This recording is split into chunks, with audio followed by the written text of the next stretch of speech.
guys මේ මගේ පස්වෙනි vlog එක. ඉතින් අද අපි වෙලේ තියෙන තවත් ලස්සන නිදහස් පන්සලකට. ඉතින් මෙතන තියෙන කොග්ගල එයාපෝස් පාරේ දිගටම එන්න ඕන. මෙතන කියන්නේ තලාතුරු පන්සල කියලා. එතන බෝඩ් එකක් ගහලා තියෙනවා. ඉතින් මෙතන මාරම ලස්සන පන්සලක් ගඟ මැද තියෙන්නේ.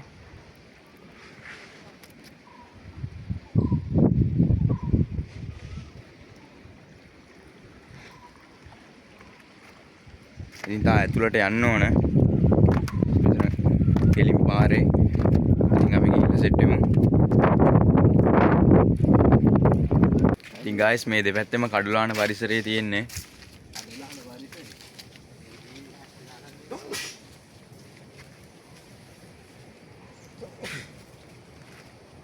ඉතින් මේ දෙපැත්තෙම කඩුලාන වර්ග 100ක් විතර තියෙනවා යාළුවනේ.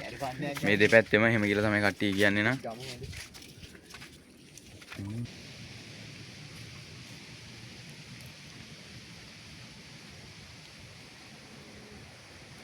ඉතින් මේ තමයි පන්සල. තා ඉස්සරහටත් තියෙනවා. මෙතන බෝඩ් එකක් ගහලා තියෙනවා ප්ලාස්ටික් කනම්මනම් ගේන්න එපා කියලා. ඉතින් මෙතන විනාශ වෙන නිසා මේ කඩුලාන පරිසරය.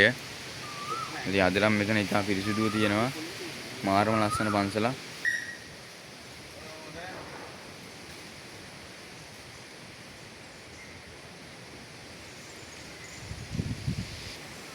යාළුවනේ මේ පැත්තේ පොඩි පාරක් තියෙනවා. මේ පැත්තෙන් ගියාම අපිට යන්න පුළුවන් ගඟ පැත්තට. අපි මේ පැත්තට ගිහින් යමු.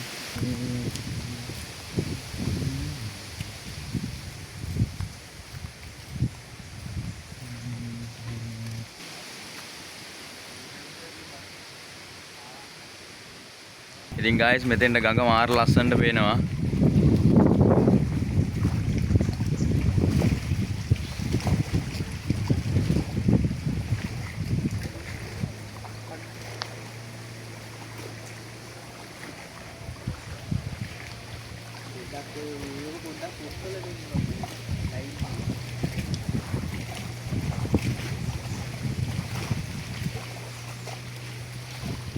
guys ඔහොම ගඟ පැත්තෙන් ඇවිල්ලා මෙතන පොඩි වඩි පෙලක් තියෙනවා. එතන උඩින් ගියාට පස්සේ තමයි බුදුගේ තියෙන්නේ.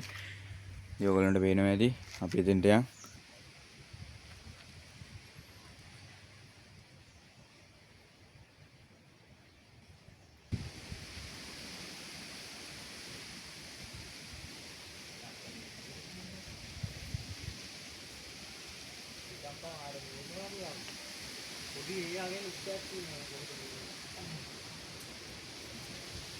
ඉතින් guys තවත් මේ වගේ ලස්සන වීඩියෝ එකකින් ලස්සන නිදහස් ප්ලේස් එකකින් අපි ආයි හම්බෙමු. අදට මං ගිහින් එන්නම්. goodbye.